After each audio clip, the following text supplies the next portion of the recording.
saat talqin, ya, apa yang lebih menakutkan dari menghadapi mungkar nakir? Menghadapi AI lebih menakutkan AI apa mungkar nakir? Kalau saya mungkar nakir. Tapi bahkan pada saat yang paling menakutkan itu pun, apa kata talqin kita? Fala yufzi'aki wala yurhibaki. Fa innahuma khalqun min khalqillah. Jangan takut sama mungkar nakir.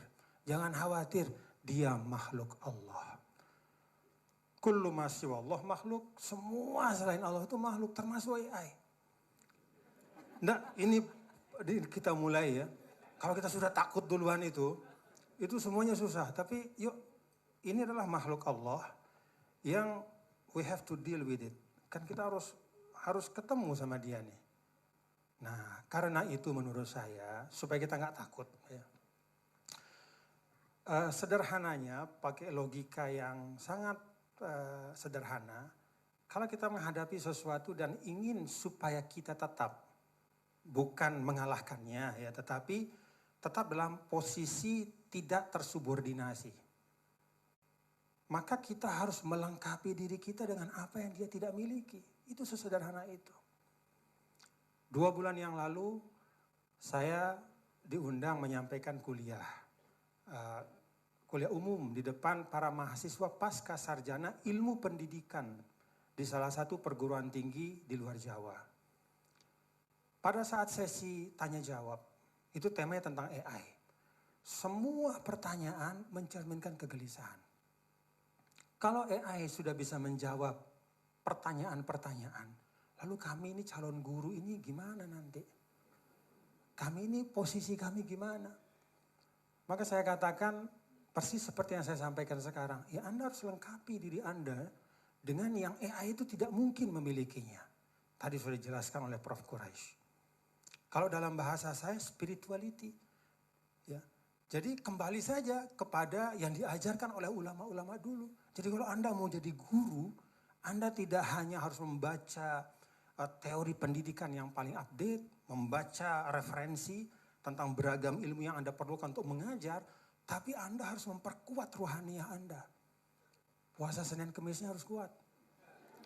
Kalau Senin Kemis udah, Ayyamul Bid, tambah lagi. Zikirnya harus kuat. Dan bahkan tadi, sebenarnya Prof. Amin sudah memberikan clue kepada keluarga besar UIN, Sunan Kalijogo. Beliau sampaikan tadi, Al-Janibul Atifi fil Islam. Itu nggak mungkin bisa memilikinya. Sampai saat ini saya mempercayai itu ya, kecuali kalau dibantah sama Dr. Mardani nanti. Bahwa AI itu tidak memiliki spirituality. Dia tidak punya value. Ya, dia tidak punya cita-cita yang mulia. Ya, dia hanya menyampaikan saja. Nah, karena itu mungkin ya untuk memperkuat Al-Janibul Atifi di UIN Sunan Kalijaga, ini tarekat harus masuk sini. Ya. Harus ada mursyid-mursyid yang bisa membaiat. Sehingga alumni-alumni UIN ya tidak gamang ya ketika aspek kognitifnya sudah diambil oleh AI, dan kita harus ikhlas. Ya, karena kalau nggak ikhlas marah-marah terus ya. Misalnya saya, dulu kan kita ngaji di Al-Azhar misalnya ya, di kitab tafsir, kan banyak itu berjilid-jilid. Mau membeli satu kitab tafsir harus nabung gitu kan, mahal besar-besar tuh 15 jilid, 20 jilid. Tiba-tiba sekarang hanya dengan satu ketikan anak sekarang nih, maza qala al-Alusi fi qoulihi ta'ala, apa pendapat Imam Alusi, tak keluar semuanya. Ya Allah ya Rabbi.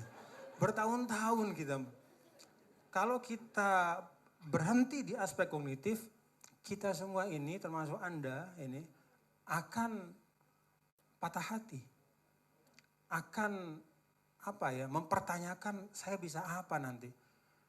Karena itu menurut saya serahkan saja sisi kognitif pada AI, nggak apa-apa. Ya, di dalam hal-hal yang memang merupakan khazanah keilmuan yang sudah ada, biar dia yang menyimpan zakirah insaniyah. Ya, bahkan kalau saya sih lebih jauh lagi ya syukur ada AI. Misalnya kalau tadi saya baca ayat inna nahnu nazzalna dzikra itu, ya mungkin AI itu juga dititipkan oleh Allah juga. Ya, untuk menjadi penyimpan pengetahuan manusia. Tapi apa yang dia tidak mampu lakukan dan insya Allah selamanya dia tidak mampu lakukan, Itulah yang harus kita lengkapi. Dan sekali lagi, otoritas keagamaan tidak hanya terkait kognitif bapak-bapak, saudara-saudara. Jadi orang beragama itu bukan sekedar mau tahu, tapi setelah tahu kan ada pengamalan. Dan pengamalan itu AI nggak bisa melakukannya. Nggak bisa ya menjadi imam sholat Jumat. Ya. So fasih-fasih suara yang keluar dari itu tidak akan disahkan oleh siapapun. Tidak bisa AI menjadi seorang waiz, penceramah di majelis yang besar. Itu membutuhkan bahasa tubuh. Itu membutuhkan perjumpaan mata dengan mata. Itu perjumpaan membutuhkan hati-hati manusia yang bergerak bersama ke situ. Membaca sholawat. Dan itulah pengalaman keagamaan yang menurut saya itu yang paling berharga hari ini. Itulah yang menjadi khazanah keagamaan yang harus kita jaga ketika informasi-informasi tentang halal haram sudah ada di AI, informasi tentang sejarah Islam semua sudah ada, maka bagian kita adalah ya tadi itu, memperkuat spiritualitas kita yang tidak bisa digantikan oleh sampai kapanpun. Satu hal terakhir reflektif saya ya, reflektif saya nih, kan supaya kita tidak hanya menyalahkan AI ya, tapi mungkin ya ketika AI itu sekarang demikian mudah menyederhanakan banyak hal. Yang kita sudah pelajari berbulan-bulan hanya dengan satu ketikan sedetik sudah keluar. Maka itu mungkin merupakan pengingat juga bagi kita ya, yang akan menjadi otoritas-otoritas keagamaan nih, menjadi tokoh-tokoh ini. Untuk tabsituddin, sederhanakanlah agama. Mungkin ini juga bagian dari generasi sekarang udah bosan dengan teoritisasi yang terlalu panjang. Ayo kita kembali kepada semangat Pak Prof. Quraisy, membumikan Al-Quran. Itu sebenarnya tabsituddin, menyederhanakan pesan-pesan Allah supaya esensinya bisa masuk dan tidak esensi itu hilang di tengah perdebatan yang terlalu teoritis dan mungkin terlalu akademik. Wallahu a'lam bishawab. Assalamualaikum. Makasih. Jadi tadi AI nggak bisa ikut puasa Senin Kamis ya Pak ya. Tetap menang di situ kita.